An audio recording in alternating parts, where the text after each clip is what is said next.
Ladies and gentlemen, this story is very unique in a lot of ways, and I'm a little bit conflicted because I feel like anybody who hurt, murders, or abuses children should absolutely be held accountable to the fullest extent of the law. But I also believe, I don't know. I don't know if I even really believe that. I just think that somehow in my weird little mind, I believe that the time frame that happens from a crime should matter a little bit. But I know there is no statute of limitation to murder. So I haven't really looked into that. I don't really know how I feel about that. And I'm just being honest with you guys. The reason why I'm even bringing that up is because this woman is old now. She's old. And I mean that to say that the crime that she committed is a 35-year-old crime. So if you add 35 years to whatever year, however old she is right now, like I would think that this is probably a completely different person than what she was 35 years ago. So it's really weird, but let me tell y'all what happened though. The mother of a newborn baby that was found dead in a Connecticut dumpster back in 1986. I actually showed the article a minute ago. Let me show y'all how old the article is. This article is so old that it's tattered and tainted, and I'm surprised they were even able to get such a clear article. That's how old that newspaper is. It is dated back to May 17th of 1986, where a body was discovered in a garbage truck. That's an actual copy of the actual newspaper. They found a dead baby body in a dumpster in 1986, and she was charged with murder on Friday after detectives sifted through her trash last year and used advances in DNA testing to link her to the baby. That is unique that they were able to find it this way. Janita M. Phillips, who is now 62 years old. She's damn near like, in the black community, she'd be on like great grandmother status, let alone a grandmother. That's considered to be old in the black community. She's 62 years old, and she turned herself in on Friday to the police in Florida, where she has lived for more than 30 years since the child was found dead. 35 years to be exact. And I'm getting this from Daily Mail, by the way, just to let you guys know where I get the article from. Because all other applicable charges expired with the statute of limitations, she was charged with murder. Phillips was 26 years old when she was deemed a person of interest in the infant's death. So she was not a little girl. She was not 18, 19. She wasn't even 16 years old. She was 26.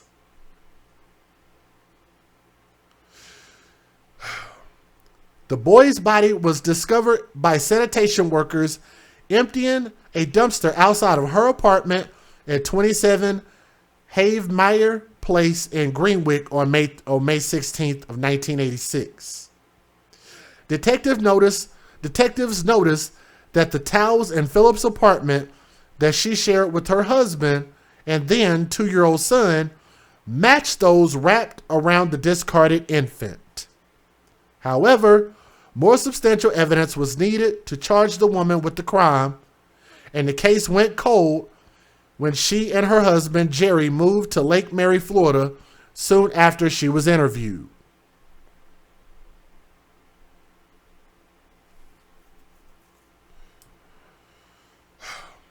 Advances in genetic testing allow police to analyze the bloody towel and other forensic evidence found with the baby with Baby John, is who they had to call it, Deputy Chief Robert Berry said in a Friday press conference.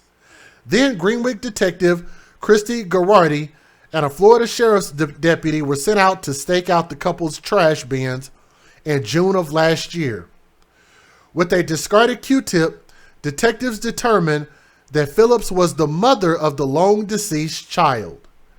An empty water bottle established Jerry's paternity. Jerry appeared shocked when detectives told him of the child's existence and its subsequent killing, according to the Greenwick Times. Phillips told police that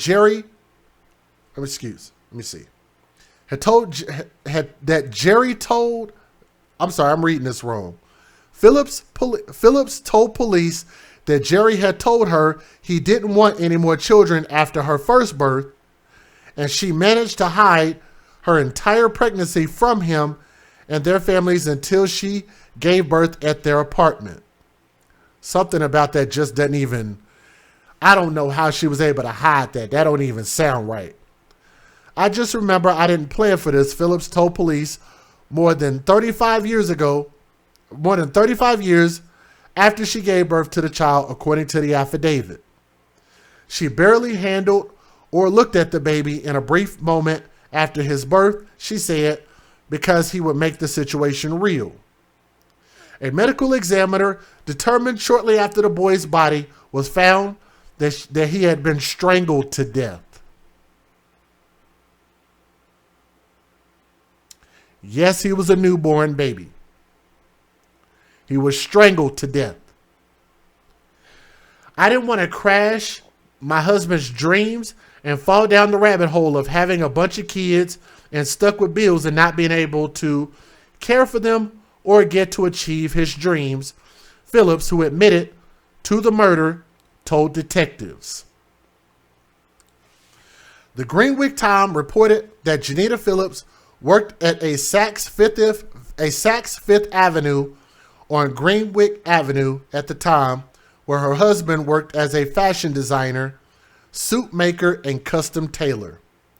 Since 1986, Phillips had maintained a clean criminal record and a stellar life with 30 years in the insurance industry, her defense attorney Linda Urso said. Since her arrest, however, she has been in a tenuous spot psychologically. Any way you cut this pie, it is a very, very tragic situation, he said. She had to live with this grief for 35 years and now is obviously dredged up again. Now, initially, she was being held on a $50,000 bail bond, but she was released on the premise that she would check in with the bail commissioner's office weekly after arraignment hearing on Friday in the Stanford's State Superior Court, which I agree with. State's attorney Paul Ferenek, I can't pronounce that. State's attorney supports the decision to release Phillips, saying that the state doesn't view her as a flight risk. He said on Friday that since the alleged homicide, she has lived a blameless life without a criminal record. Today, we begin to get closure on the death investigation of a child many years ago, Greenwick Police Chief James Heavy said during a Friday press conference. While today's arrest will not bring the child back, it does bring recognition that this precious life had meaning and it will not be forgotten. The investigation of this tragic death has taken many long years, but he has been always remembered, and we hope that this conclusion will bring peace and recognition. Let me give you guys the fair usage. Let's get it. Federal law allows citizens to reproduce, distribute, or exhibit portions of copyrighted motion pictures, videotapes, or video discs under certain circumstances without the authorization of the copyright holder. This is called fair use. It is allowed for purposes of criticism, news reporting, teaching, and parody, which doesn't infringe of copyright under 17 U.S.C. 107. Tonight, a tragic story with a terrible ending more than 1,000 miles from where it happened. A Central Florida woman is now facing charges in connection with the death of a baby more than 30 years ago.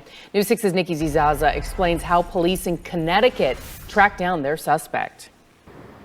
Yes, detectives say DNA technology helped crack this 35-year-old cold case involving the body of a newborn found in a garbage truck. It is a cold case detectives say they never stopped working. It began on May 16, 1986, when the body of a newborn baby boy was found inside a garbage truck in Greenwich, Connecticut. We take every life in our community very seriously, and obviously to lose one at such a young age without any attribution, any responsibility, has tugged at our heartstring over the years. The murder went unsolved until new DNA technology led investigators to Central Florida. Janita M. Phillips, now 62, and currently from Lake Mary, Florida, surrendered at Greenwich PD headquarters. She was arrested, processed, and charged with a single count from the arrest warrant for murder. Forensics linking evidence found at the scene to Phillips, who admitted to detectives in September she was the child's mother and confessed she caused his death. While today's arrest will not bring back that child, it does bring recognition that this precious life had meaning and that he will not be forgotten. Detectives relieved to finally make an arrest on a case that has haunted them for more than 3 decades. Now, Phillips turned herself in on Friday and appeared before a judge. A court set her bond at $50,000. In Orange County, Nikki Zizaza, Getting Results, News 6. A woman who allegedly kept a shocking secret for more than 35 years now faces a murder charge. Greenwich police say 62-year-old Janita Phillips concealed a pregnancy from her husband and her family and then killed her newborn in 1986. CBS 2's Tony Aiello reports. For 35 years, Janita Phillips must have wondered if her past would one day catch up to her. Likely unaware that inside this room at Greenwich PD, detectives worked relentlessly to uncover her secret. This had troubled her throughout her entire life, and then she did seem remorseful. Police say in May 1986, Phillips hid a pregnancy from her husband Jerry and their young son, secretly gave birth to another boy at their apartment in this building, killed the child, and put his body in a dumpster. The tragic death made headlines at the time. Phillips was questioned but denied any involvement. The family quickly relocated from Greenwich to a suburb of Orlando, Florida. Last year, the Greenwich Cold Case Squad connected some of the 1986 evidence to Phillips' husband.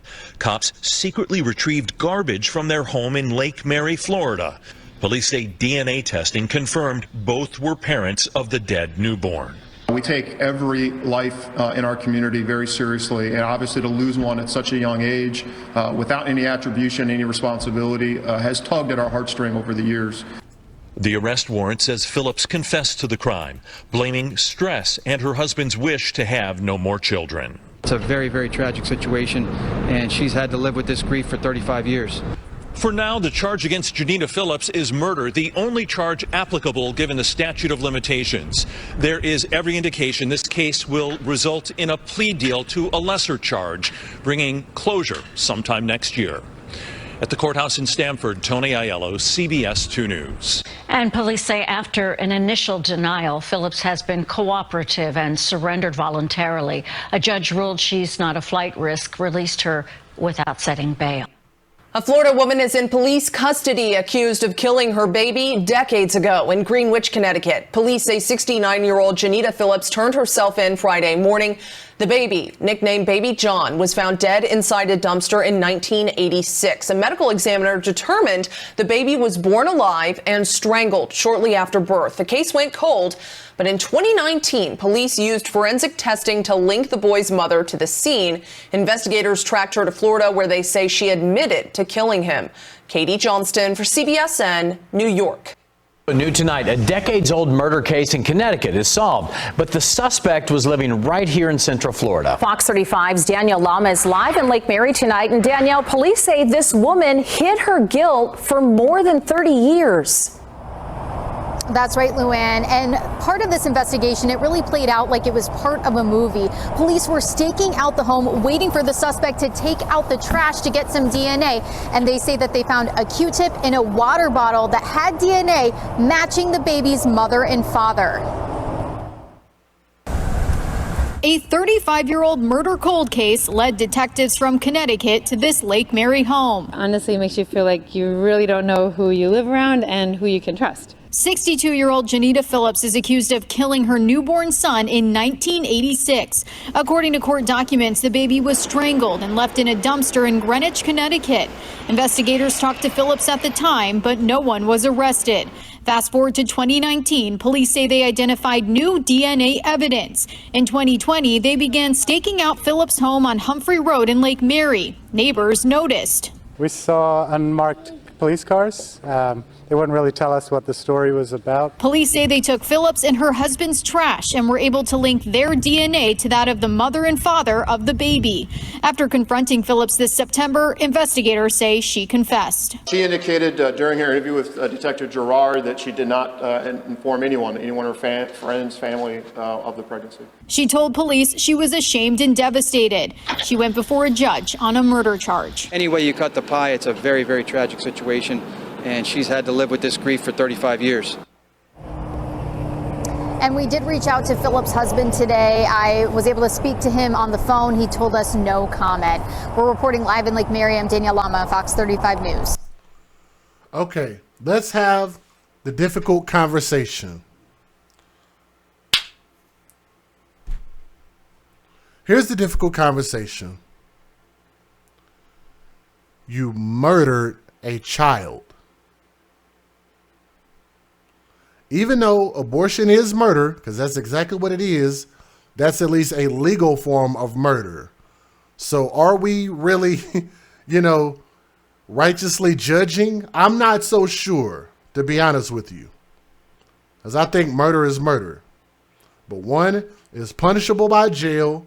One, I guess, is punishable by people thinking you're just a crappy person, I guess. So in this case, this is classified as a punishable murder. So here's what you'd have to think about. This woman, if she would have been caught back then, would probably be getting out of jail by her current age. So think about that for a moment. If she would have been arrested back then and convicted, she'd probably be getting out of jail at her current age, where she was able to avert jail this entire time, damn near avoid every charge just because of statute of limitations, because she moved and ran, which is also a crime. That should be an interstate crime. Started a new life and act like nothing ever happened. So here's the cold part about it. She's an old woman now. She's a grandma, and some people's ages in their communities, she's a great-grandmother at 62 years old.